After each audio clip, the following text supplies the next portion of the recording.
ராஜு தன்னை ஒரு பெரிய இதாக வந்து பார்த்தீங்கன்னா உணர்றாரு. இருக்க 3 நடுவர்களும் வந்து பார்த்தீங்கன்னா, வர கண்டஸ்டன்ட் எல்லாத்தையுமே வந்து பார்த்தீங்கன்னா, ராகிங் பண்ற மாரி தெரியுது. அந்த நைட் எபிசோட்லாம் நீங்க பார்த்தீங்க அப்டின்னா, உண்மையிலேயே வந்து காரி துப்பிருவீங்க. அப்டின்ற மாரி இருக்கு. ஒரு பையன் வந்து பார்த்தீங்கன்னா, ஏதோ ஒண்ணு சொல்ல வரான். அதுக்கு வந்து இவங்க வேற ஒரு கவுண்டர் வந்து குடுக்குறாங்க. மாயாவோட ஆட்டிட்யூட்லாம் சுத்தமா வேற மாரி இருக்கு. ராஜு வந்து பார்த்தீங்கன்னா, லிட்டரலி கேவலப்படுத்துறாரு. அந்த ரஞ்சித்ன்ற பையன் ஒரு பையன் வராரு. பஸ்ஸ புடிச்சு அப்படியே போயிருங்கிறாரு. அவருக்கு நல்லாவே தெரியும். அதாவது வந்து பார்த்தீங்கன்னா, தளபதி அவர்கள் வந்து நெறைய விஷயங்கள ஃபாலோ பண்ணுவாரு. தளபதி ஒரு இடத்துல கூட சொல்லியிருப்பாரு. அதாவது மத்தவங்கள ஹர்ட் பண்ணி வரக்கூடிய சின்ன ஸ்மைல் கூட வேண்டாம் அப்படின்ற மாரி, நல்ல ஒரு காமெடி நெறைய ஒரு இடத்துக்கு அடுத்த கட்டத்துக்கு போறதுக்காக ராஜு வந்து வளர்ந்துகிட்டு இருந்தாரு.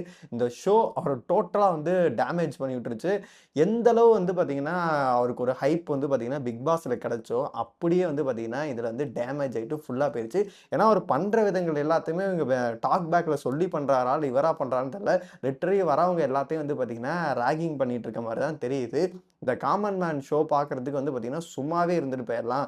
பிக் பாஸ் சீசன் 10 பார்த்துட்டு போயிரலாம். அப்படின்ற லெவல்ல தான் இருக்கு. வேணா நீங்க வேணா ஒரு எபிசோட் வேணா பார்த்து பாருங்க. அந்த அளவு வந்து பார்த்தீங்கன்னா, காட்டு மொக்கையா, மரண மொக்கையா வந்து பார்த்தீங்கன்னா, பண்ணிட்டு இருக்காய்ங்க. நான் முன்னாடி இருந்து ஒரு விஷயத்த சொல்றேன். தெலுங்குலயாச்சும் பாருங்கடா, இல்ல வேற எங்கேயாச்சும் கடனாச்சும் வாங்குங்கடா.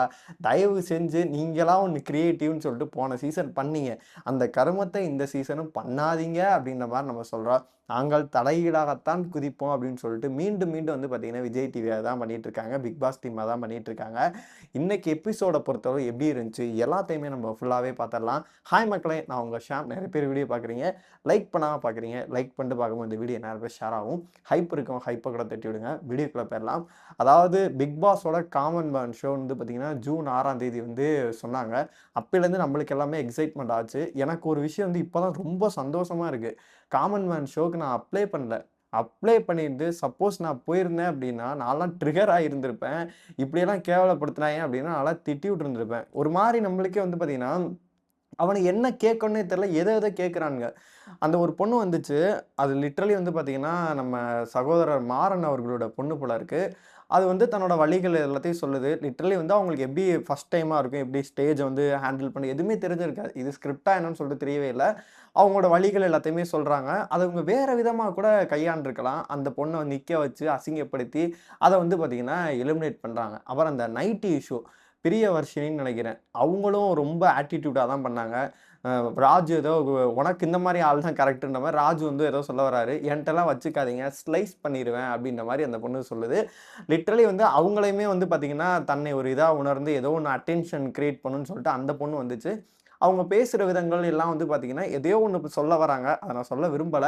ஆனா வந்து பார்த்தீங்கன்னா, அவங்களே லிட்டரலி அசிங்கப்படுத்த ஆரம்பிச்சாய்ங்க. நீ ஒண்ணுக்கு ஒண்ணு சலைச்சதில்ல அப்டின்ற மாரி தான் இருந்துச்சு. அதன் பிறகு வந்து பார்த்தீங்கன்னா, ரஞ்சித்ன்னு ஒரு பையன் வந்தாப்ல. அந்த பையன் வந்து மதுரையிலேருந்து வந்திருக்காப்ல. மதுரைனாலே இவங்களுக்கு என்ன, "டேய் இங்க யாரு? போயிடு." அந்த ஸ்லாங் மட்டும் தானா? அத கடந்து நெறையவே இருக்கு. ஆரி உடனே நீங்க எப்படி அவன வந்து நீ கலாய்ச்சு விடு. இந்த மாரி நீ பேசு அப்படின்னு சொல்லிட்டு அவர் சொல்றாரு. மதுரைன்னா அது மட்டும் தானா? எவ்ளோ நல்ல விஷயங்கள்லாம் இருக்கு. அதெல்லாம் நீங்க கேட்கலாம். உங்க ஊருக்கு என்னென்ன விஷயங்கள் தம்பி பெருமை?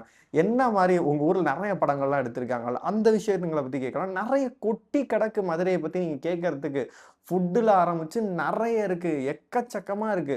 இவிங்க ஒரு பிராண்ட ஒண்ணு பண்ணிறது. இவங்கன்னா இப்படிதான், அவங்கன்னா அப்படிதான்னு சொல்லிட்டு லிட்டரலி இந்த ஷோ பார்க்கறதுக்கே வந்து பார்த்தீங்கன்னா, கடுப்பா இருக்கு. இரிட்டேட் பண்ற விதமா தான் வந்து பார்த்தீங்கன்னா, அந்த ஷோ நடந்துட்டு இருக்கு அப்படின்னு தான் சொல்லணும். ஒரு அந்த பையன கடைசியில செலக்ட் பண்ணாங்க. இன்னைக்கு வந்து பார்த்தீங்கன்னா, ஒரு 3 பேர செலக்ட் பண்ணியிருக்காங்க. எனக்கு இதுல ஒரு செலக்ட் பண்ண ஒருத்தவங்க வந்து எனக்கு ரொம்பவே பிடிச்சிருந்துச்சு. அதே மதுரைக்கார ஒரு பொண்ணு வந்து பேபின்னு சொல்லிட்டு வந்து பார்த்தீங்கன்னா, பேபி பிரபாகர்ன்னு நெனைக்கிறேன். அவங்க வந்து எதார்த்தமா பேசுனாங்க. சூப்பரா இருந்துச்சு. அந்த மாரி எடுக்கலாம். அந்த மாரி எல்லா கண்டஸ்டன்ட்டையும் பிஹேவ் பண்ணலாம். எல்லாத்தையும் ட்ரீட் பண்ணலாம். அந்த மாரி. அவங்கள வந்து பார்த்தீங்கன்னா, செம்மையா ட்ரீட் பண்ணாங்க. அவங்கள பேச விட்டாங்க. அவங்க பேசுற விதங்கள் எல்லாமே வந்து நல்லா இருந்துச்சு. எங்க ஹஸ்பண்ட் வந்து சப்போர்ட் பண்ணாரு. உசிலம்பட்டியிலேருந்து யாருமே வந்ததில்ல. நான் தான் ஃபர்ஸ்ட் டைமா வந்திருக்கேன். இப்படியெல்லாம் எனக்கு புரணி பேசுறதெல்லாம் புடிக்காது. அப்படின்னோனே மாயா வந்து நான் புரணி பேசி தானே இந்த சீசன் கடைசி வரைக்கும் நெகட்டிவா கொண்டு போனேன். புரணி பேசாம ஒரு கேரக்டரா அப்படின்னு சொல்லிட்டு அவங்களுக்கே வந்து பார்த்தீங்கன்னா, ஷாக் ஆகுது. அதனால அந்த மாரி பெர்சன் வந்து பார்த்தீங்கன்னா, குட் கன்டென்ட் குடுக்குறாங்க. அவங்களலாம் நீங்க பிக் பாஸ்குள்ள கொண்டு போலாம். என்ன பொறுத்தவரைக்கும் கண் துடைப்புக்கு தான். செலக்ட் பண்ணதெல்லாம் ஓகே மாரி இருக்கு. ஓ ஏன் செலக்ட் பண்ணாங்கன்னு தெரியல. ஒரு சில பேர் நல்லா செலக்ட் பண்ணியிருக்காங்க. எதுக்கு ஹோல்டு பண்ணாங்கன்னு தெரியல. எதுக்கு வந்து ரிஜெக்ட் பண்ணாங்கன்னு சொல்லிட்டு தெரியவே இல்ல. அந்த ஹோல்டு பண்ணவங்கலாம் என்ன பண்ண போறாங்கன்னு சொல்லிட்டு தெரியவே இல்ல. எப்படி வந்து மீண்டும் வந்து ஒரு ப்ராசஸ் எடுக்க போறாங்கன்னா, ஆல்மோஸ்ட் இந்த 1 வீக் வந்து முடிய போகுது. ஃப்ரைடே கிட்ட ஆயிருச்சு. இன்னும் வந்து பார்த்தீங்கன்னா, இவங்க செலக்ஷன் ப்ராசஸ் தான் போயிட்டுருக்கு. இன்னும் அந்த டெவில் டாஸ்க் எல்லாம் இருக்கு. இன்னும் நெறைய பேர்லாம் வரவே இல்ல. அந்த எஸ்எஸ் மியூசிக் சுகுமாரன்னு நெனைக்கிறேன். அந்த பையன்லாம் இன்னும் வரவே இல்ல. அதுக்கப்புறம் அவங்கலாம் வந்து இதுக்கப்புறமேட்டு முடிஞ்சு விடிஞ்சிரும்டா. இந்த 15 நாள் ஆல்மோஸ்ட் வந்து பார்த்தீங்கன்னா, ஒரு 10 டேஸ் இப்படி தான் போகும் போல இருக்கு. லாஸ்ட் 5 டேஸ் தான் வந்து ஹைப் கிரியேட் ஆகும் போல இருக்கு. உங்கள பொறுத்தவரைக்கும் இந்த பிக் பாஸ் சீசன் 10க்காக எந்த அளவு வெயிட் பண்றீங்க? இந்த காமன் மேன் ஷோலாம் முதல்ல பார்க்குறீங்களா? முதல்ல நல்லா இருக்கா? அத மறக்காம கமெண்ட் பாக்ஸ்ல சொல்லுங்க.